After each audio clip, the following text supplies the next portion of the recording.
Untuk berikutnya adalah Pak Wilam yang akan mempresentasikan dengan waktu 45 menit ya Pak, kurang lebih ya. Ya, nanti bisa kolaborasi begitu ya. Mungkin setelah itu diskusi gitu ya. Walaupun ada beberapa titipan pertanyaan dari teman-teman, tapi nanti kita bahas setelah presentasi dari Pak Wilam. Waktu dan tempat kami bersilakan. Terima kasih.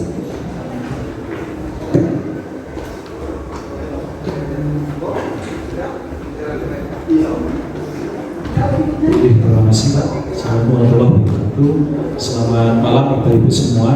Mohon izin Bapak Ibu, mungkin tadi Pak Tani sampai menjelaskan terkait dengan sedikit ya tadi teknis bagaimana pengisian bagaimana konsep teknis pengisian JPK di Sejamu. Mungkin sebelum Pak Tony melanjutkan, mungkin mohon izin saya sekilas menyampaikan terkait sebenarnya seperti apa sih konsep dari UPI itu, kemudian kenapa kok kita harus mengisikan JPL Sejamu begitu. Mungkin Bapak Ibu berpikiran bahwa kenapa sih kita harus mengisikan JPL Sejamu, kenapa kita harus mengisi JPL di sister, kok banyak sekali seperti itu. Jadi kenapa manfaatnya seperti apa begitu. Jadi mungkin Bapak Ibu di beberapa tahun belakangan ini konsep UPI ini memang sangat banyak dibicarakan begitu. Kalau dulu mungkin kita dari proses input, proses base, tapi sekarang kita sudah outcome base gitu. Nah ini mungkin akan ada perbedaan antara kalau dulu mungkin Bapak Ibu dalam melakukan pembelajaran berbasis output. Nah sementara sekarang ini harus outcome. Nah itu apa perbedaannya? Kemudian juga yang terpenting adalah di penilaian BPT akreditasi, terutama di kriteria 9 itu Bapak Ibu harus melakukan analisis pencapaian dari JPL.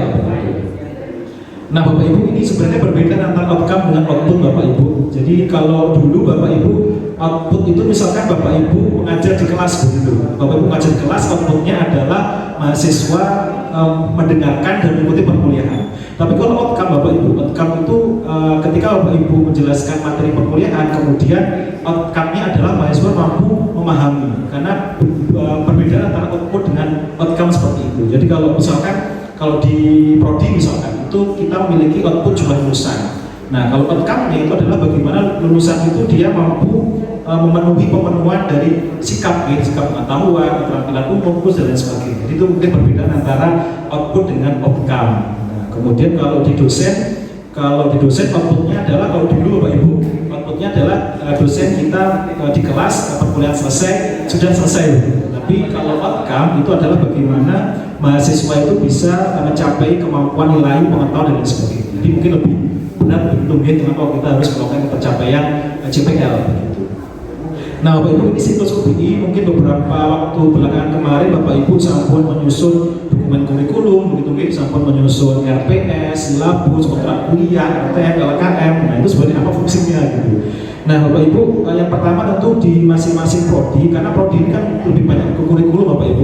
Jadi tentu prodi sudah menetapkan JPL ya. Jadi semua prodi di FISIP sampun memiliki JPL Bapak Ibu sampun ya. Nah jadi JPL itu mungkin tadi beberapa diskusi JPL itu sebenarnya tidak harus kalau S1 itu kalau dulu Bapak Ibu itu JPL kan bisa banyak ya karena kita memenuhi SNBT begitu. Nah sekarang ini JPL ini bisa diringkas begitu ya kira-kira maksimal bisa 15-an begitu itu sudah banyak. Jadi mungkin kalau S1 antara 10 atau di bawah itu secara ideal ya. Kalau S2 tentunya bisa lebih sedikit lagi begitu.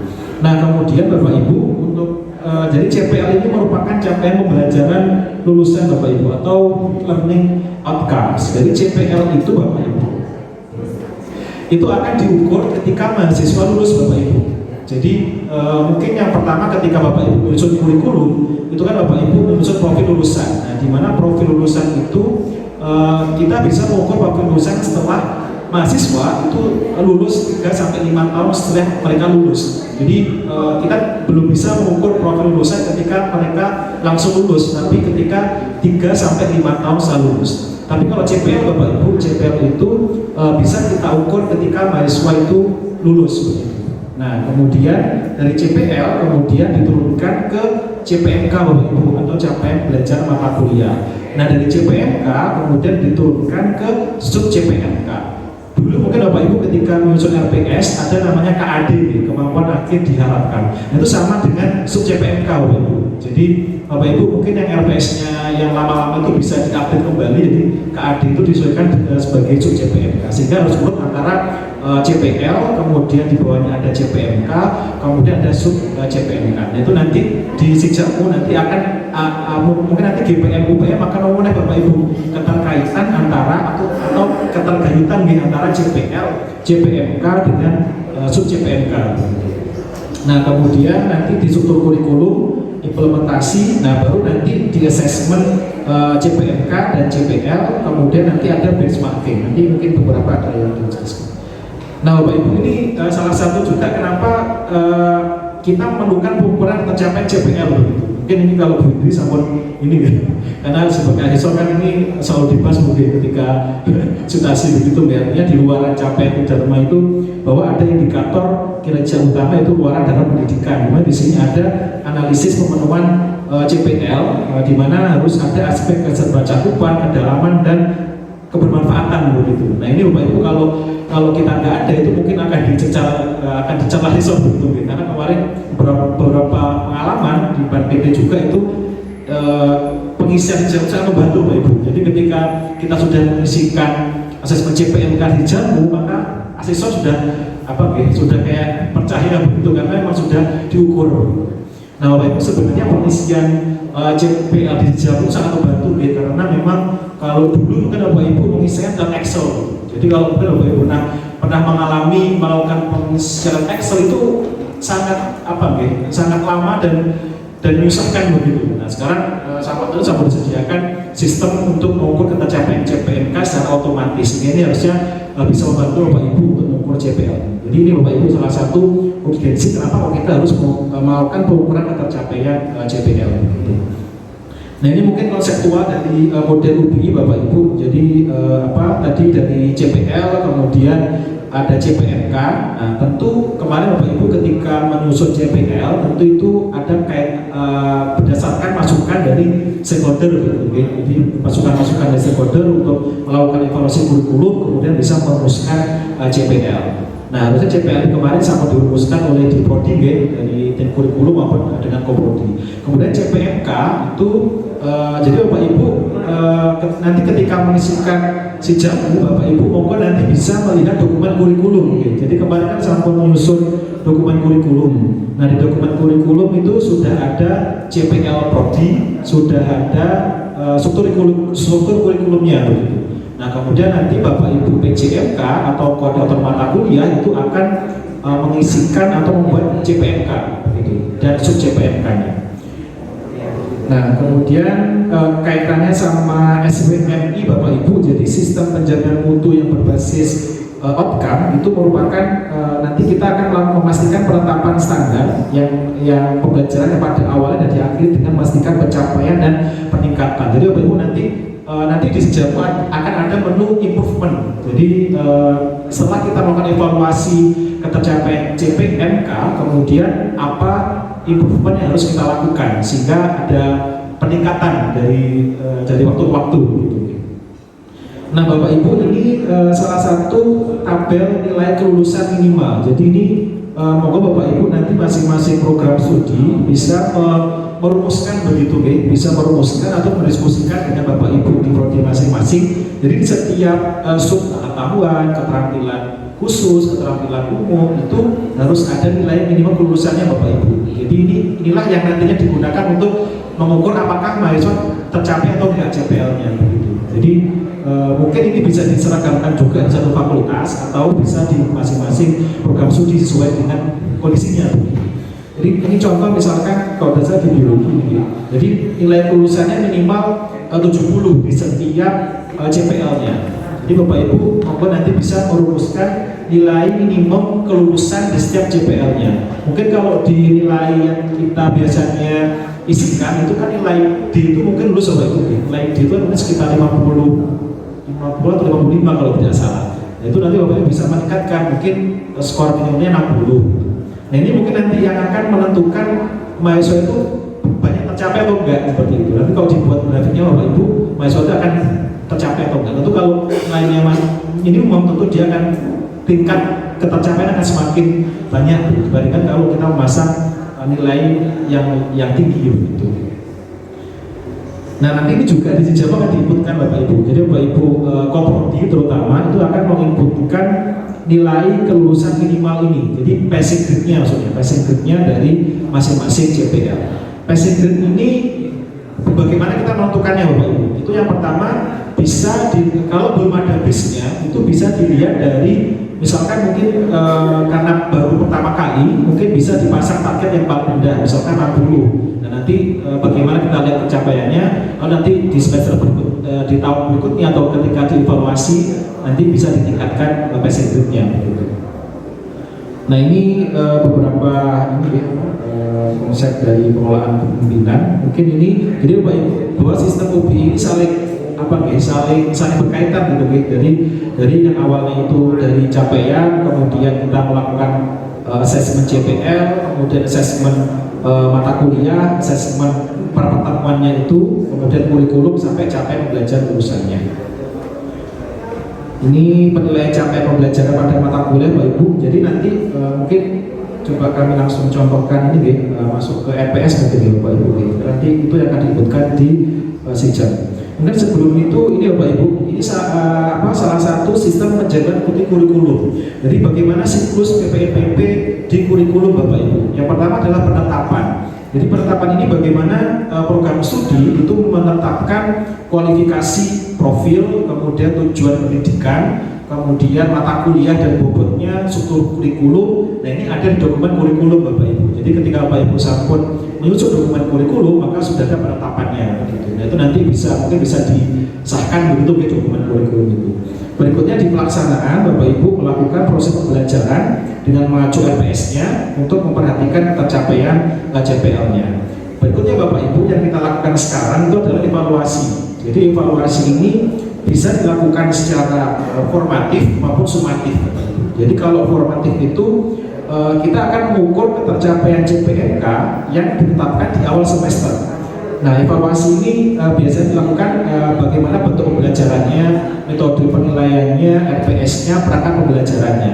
Nah berikutnya nanti secara sumatif setiap 4-5 tahun sekali itu nanti akan dilakukan evaluasi kurikulum yang melibatkan stakeholder. Jadi yang kita lakukan sekarang adalah evaluasi formatif begitu.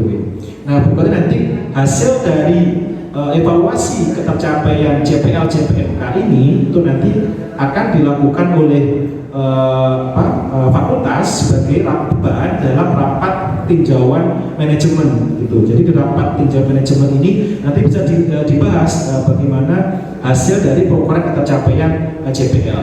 Nah, kemudian nanti ada peningkatan kurikulum ya baik itu sumatif maupun formatif gitu.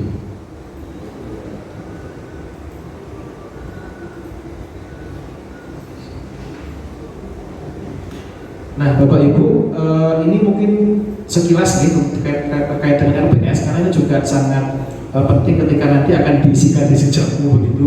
Bapak Ibu monggo kalau misalkan belum ada template RPS bisa download di Sister gitu. Di Sister itu sudah ada template di Sister kalau saya di bagian di perkuliahan di bagian agak-agak pojok kanan itu ada template perkuliahan. Bapak Ibu bisa mendownload apa itu RPS, silabus, kontrak kuliah, LKM maupun MTM. Nah Bapak Ibu di RPS ini nanti Bapak Ibu akan mengisikan CPL Prodi. Jadi CPL Prodi ini diperoleh dari dokumen kurikulum Bapak Ibu di program studi. CPL Prodi, kemudian Bapak Ibu koordinator mata kuliah atau dosen pengampu akan membuat atau mengisikan CPNK. Nah setelah itu dari CPNK Bapak Ibu akan membuat sub CPNK. Nah yang terpenting adalah tabel di sini Bapak Ibu, tabel metode penilaian dan kaitan dengan CPNK. Jadi tabel inilah yang sebenarnya sangat penting karena nanti ketika Bapak Ibu sudah membuat tabel ini itu akan sangat mudah sekali ketika Bapak Ibu menuliskan Sijammu gitu. Jadi tabel ini Bapak Ibu itu membuat ada komponen metode penilaian. Jadi Bapak Ibu sebenarnya kita kan di prodi akan mengukur CPL gitu. Nah kemudian CPL itu dititipkan di masing-masing mata kuliah. Nah, di masing-masing mata kuliah itu kita memiliki CPNK, sehingga di mata kuliah itu kita harus mengukur CPNK. Nah, di masing-masing CPNK itu harus kita ukur lewat tugas. Mungkin Bapak Ibu ada yang bertanya mungkin apa sebenarnya perbedaan antara kita menginputkan nilai akhir di Sisler dengan kita melakukan penilaian pencapaian CPL. Sebenarnya Bapak Ibu, kalau misalkan proses penilaiannya itu sesuai begitu, itu sebenarnya sama. Jadi apa yang Bapak Ibu inputkan di Sisler di akhir semester itu sebenarnya terkait dengan apa yang dilakukan di Sijamu. Meskipun sebenarnya nanti hasilnya akan berbeda karena bobot penilaiannya mungkin akan berbeda. Nah itu ada di sini Bapak Ibu. Jadi di komponen dan metode penilaian. Jadi Bapak Ibu, misalkan di sini ya Bapak Ibu kami contohkan ada 3 CPMK misalkan. Jadi misalkan di mata kuliah ini ada 3 CPL yang dibebankan. Nah ini mungkin Bapak Ibu mungkin 5 mungkin kalau membebankan CPL kepada mata kuliah itu mungkin tidak harus banyak-banyak karena mungkin nanti akan jadi semakin banyak CPL yang dibebankan di mata kuliah itu akan semakin banyak komponen yang harus Bapak Ibu assess. Jadi secara ideal mungkin sekitar 1 sampai 3 mungkin 1 sampai 2 itu sudah cukup sebenarnya. Mungkin kalau 5 CPL di mata kuliah bisa mata kuliah yang tingkat akhir, misalkan mata kuliah tugas akhir atau di semester 8 itu bisa lebih banyak CPL-nya. Nah, kemudian di sini Bapak Ibu, di sini misalkan kita punya 3 CPMK. Nah, 3 CPMK ini misalkan ada CPMK 1, CPMK 2, dan CPMK 3. Nah, masing-masing CPMK itu harus dilakukan pengukuran Bapak Ibu. Nah, kita melakukan pengukurannya lewat tugas. Jadi, misalkan CPMK 1 kita lewat tugas 1 misalkan. Kemudian CPMK 2 lewat tugas 2. Nah, itu di masing-masing tugas itu Bapak Ibu harus menuliskan berapa bobotnya. Misalkan tugas 1 bobotnya 5%, tugas 2 bobotnya 15%, sampai nanti totalnya adalah 100% gitu. Nah kemudian di masing-masing tugas itu Bapak Ibu apa media yang digunakan, apa itu nanti ada itu Bapak Ibu jadi saran kami Bapak Ibu bisa, jadi ketika Bapak Ibu sudah memiliki, jadi sebenarnya base-nya adalah RPS. Jadi ketika Bapak Ibu RPS-nya itu sudah sesuai, maka akan sangat mudah mengisikan Sijamu. Mungkin kemudian mungkin nantinya akan banyak dijelaskan oleh Pak Ton nanti tingkat teknisnya, mungkin setelah saja. Jadi apa yang harus, bagaimana alur asesmen ketercapaian CPL. Jadi Bapak Ibu yang memiliki peran yang pertama adalah Koprodi Bapak Ibu. Jadi Koprodi ini memiliki peran yang pertama adalah mengisikan CPL Prodi Sijamu, kemudian mengisikan indikator kinerja Sijamu, kemudian melakukan pengecekan mata kuliah, kemudian mengisikan koordinator mata kuliah dan pengamu mata kuliah. Sehingga ini tugas ya mungkin nanti Bapak Ibu Koprodi yang misalkan belum mengisikan nanti bisa mengisikan di CPL Prodinya indikator kinerjanya. Nah setelah itu baru nanti akan muncul di akunnya PJMK atau koordinator mata kuliah, sehingga kalau Bapak Ibu Koprodi belum mengisikan CPL dan indikator kinerja, maka Bapak Ibu koordinator mata kuliah atau dosen pengampu belum bisa melakukan assessment. Jadi mungkin ini bisa dirutut begitu ketika Pak Tony kalau misalkan CPMK-nya atau CPL-nya itu belum ada, mungkin bisa kontak Bapak Ibu Koprodinya begitu. Nah setelah itu baru koordinator mata kuliah PJMK itu mengisikan CPMK dan sub CPMK-nya. Baru setelah itu Bapak Ibu pengampu mata kuliah itu akan mengisikan asesmen CPMK, nanti akan dijelaskan itu oleh Pak Tony. Nah baru nanti di akhir nanti Bapak Ibu Koprodi, Bapak Ibu pimpinan fakultas, Pak Dikan WD1, WD2, WD3 itu juga bisa melihat sebaran pencapaian dari CPL mata kuliah itu.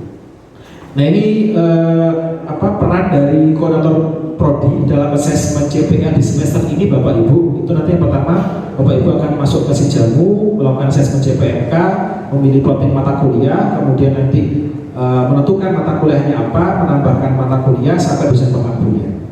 Nah Bapak Ibu sebenarnya jadi goalnya kita melakukan monitoring asesmen CPL adalah ini Bapak Ibu. Nanti Bapak Ibu Koprodi Pak Dekan, Bu D1 mungkin nanti kayaknya bisa melihat ketercapaian CPL program studi. Jadi di menunya Bapak Ibu pimpinan itu ada menu ketercapaian CPL program studi Bapak Ibu. Nanti di sini akan muncul persentase CPL ya, persentase ketercapaian CPL yang sudah diisikan oleh Bapak Ibu dosen pengampu. Sehingga ini yang nantinya akan dilakukan untuk menyusun dokumen evaluasi dari ketercapaian CPL. Jadi Bapak Ibu nanti di akhir ketika mahasiswa itu lulus, itu mereka akan bisa melihat ketercapaian CPL-nya. Sehingga dari itu kami bilang bahwa CPL itu hanya bisa diukur ketika mereka sudah lulus. Jadi apa yang kita lakukan sekarang adalah mengukur CPMK untuk mengukur nantinya memonitoring asesmen ketercapaian CPL. Sehingga pada dasarnya apa yang Bapak Ibu isikan di nilai mata kuliah di setiap semester itu sebenarnya terkait dengan apa yang diisikan untuk mengukur asesmen CPMK. Ya mungkin Pak Tony bisa langsung awal menjelaskan teknisnya seperti apa sebenarnya. Izin lanjutkan ya Pak.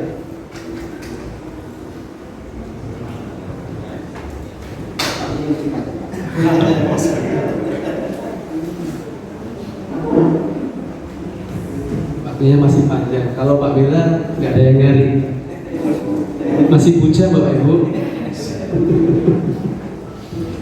Nih, saya lanjutkan nih. Jadi pada saat semua PJMK itu sudah memasukkan instrumen UBI atas mata kuliah itu, maka di menu Komprodi itu bisa memantau Pak Ibu. Jadi ini adalah instrumen yang kita berikan oleh Komprodi untuk memantau sebaran mata kuliah, sebaran CPMK, sebaran CPA di mata kuliah. Ini kita.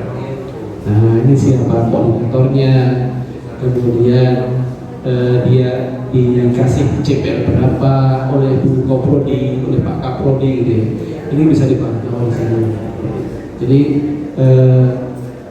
kalau kita lihat kok banyak merah-merahnya ini berarti kan memang hampir semua mata kuliah itu sudah lengkap instrumen OBI-nya. Di prodi, ini prodi pendidikan matematika ya. Lupa saya, nggak apa-apa lah. Ini contoh aja. Nanti seperti ini. Nah kemudian Komprodi juga bisa mengevaluasi betul nggak jumlah CPL yang ada di situ tadi itu sudah sesuai dengan dokumen kurikulum yang ada. Tadi Pak Bella sudah menyampaikan berapa sih CPL yang tidak memberatkan dosen pengampu. Memang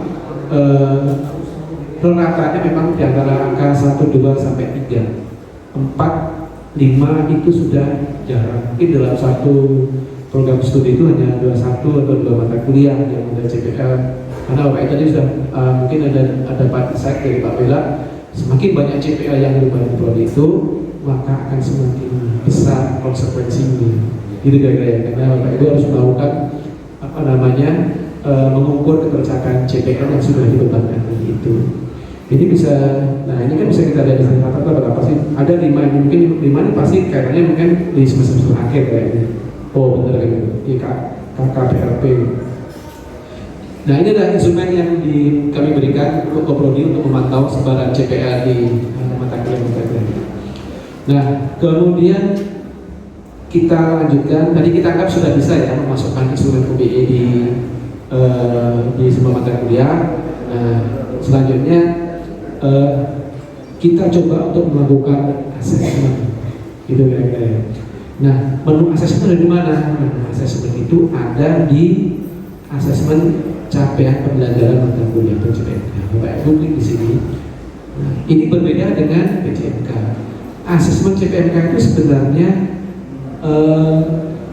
daftar mata kuliah dalam semester, ya kan, yang Bapak Ibu diploting sebagai pengampu mata kuliah itu dari prodi manapun di Universitas Tunggal.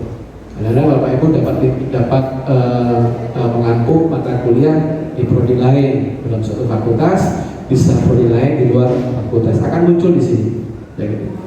Nah, kebetulan ini saya yakin kalau di prodi di KIP itu biasanya memang agak cenderung lengkap ya, katanya, maka kita lihat data mereka. Nah, ini adalah di semester dasar 2022-2023 ya.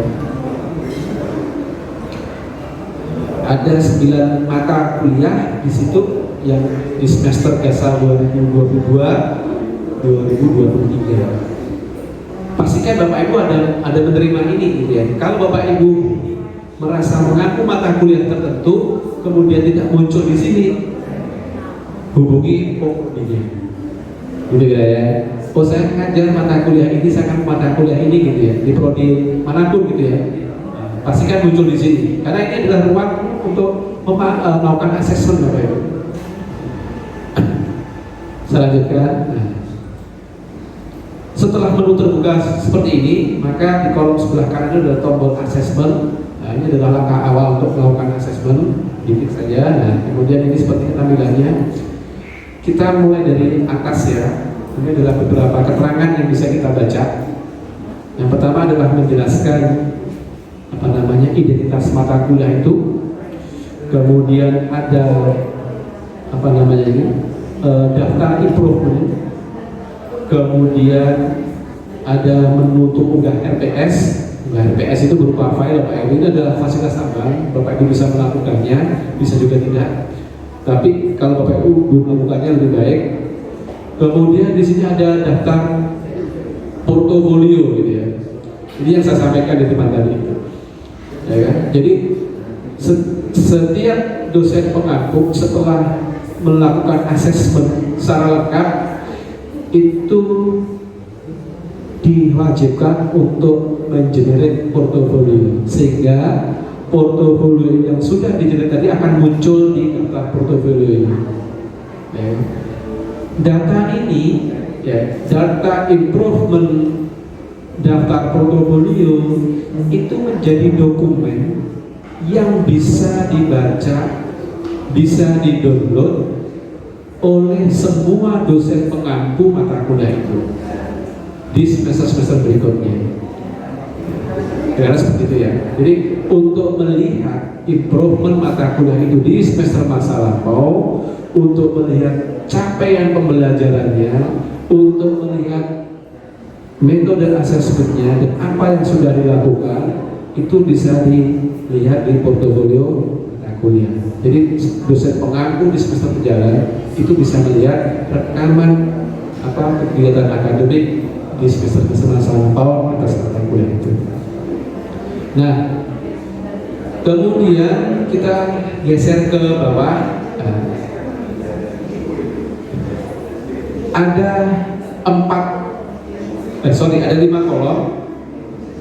Kolom pertama ini adalah kelompok porsi penilaian, kemudian kelompok kedua adalah evaluasi, kemudian kolom ketiga itu adalah mahasiswa, kolom keempat itu adalah jumlah tatap muka, dan kolom kelima itu adalah data hasil asesmen. Kita mulai dari kolom yang paling kiri tentang porsi penilaian. Jadi begini Bapak Ibu, kami masih menyertakan 3 komponen penilaian, porsi penilaian. Ada komponen kompetensi, ada komponen absensi dan lainnya. Meskipun sebenarnya pada saat kita sudah sepakat implementasi dengan OBE, maka 2 komponen terakhir, absensi dan lainnya itu terabaikan. Jadi kita anggap itu sudah tidak diperlukan lagi. Nah, caranya seperti apa? Kita ubah saja kompetensi itu menjadi 100%. Jadi untuk komponen absensi dan lainnya itu Bapak Ibu klik tombol ubah porsi, akan muncul semacam ini, dimasukkan angka 100 di porsi kompetensi, kemudian yang lainnya diberi 0 dan kemudian simpan. Itu kira-kira. Nah, kemudian setelah porsi penilaian itu selesai dilakukan, tahapan selanjutnya adalah mengatur evaluasi. Itu kira-kira. Jadi LP3 sudah menetapkan ada 7 metode asesmen, ya. Yang pertama adalah aktivitas partisipatif atau CM, kemudian hasil proyek atau PBL, kemudian praktikum, UTS, UAS, tugas lain, dan kuis. Gitu. Nah, sekarang bagaimana mengatur metode evaluasinya? Bapak Ibu ada tombol di bawah, ya, atur evaluasi. Oke, sebelum masuk ke sini, ya barangkali Bapak Ibu masuk kok tampilannya nggak sama dengan ini, gitu ya. Artinya ini masih kosong. Ada seperti itu. Nah, kalau di sini masih kosong, berarti PJMK belum memasukkan instrumen OBE di mata kuliah itu. Pasti. Ya. Jadi kalau tampilan Bapak Ibu hanya semacam ini, gitu ya, di bawah itu nggak ada tombol kuning apa segala macam, ya, berarti PJMK mata kuliah yang Bapak Ibu akan lakukan asesmen belum memasukkan instrumen OBE-nya. Jadi kalau instrumen OBE tidak bisa, belum dimasukkan, maka dosen pengampu mata kuliah itu tidak bisa melakukan apa-apa, kecuali menunggu PJMK melengkapi mata kuliah itu dengan instrumen OBE-nya. Oke. Nah, selanjutnya ya. Nah, sekarang bagaimana kita mulai mengatur metode asesmennya? Ada tombol bawah atur evaluasi di situ. Nah, akan muncul semacam ini. Maka dosen pengampu akan disajikan data instrumen OBE yang melekat di mata kuliah itu. Ya kan? Misalnya di mata kuliah riset operasi, ya, ada CPNK 1 yang dibanding CPL 4 dengan indikator kerja seperti itu, kemudian ada CPNK 2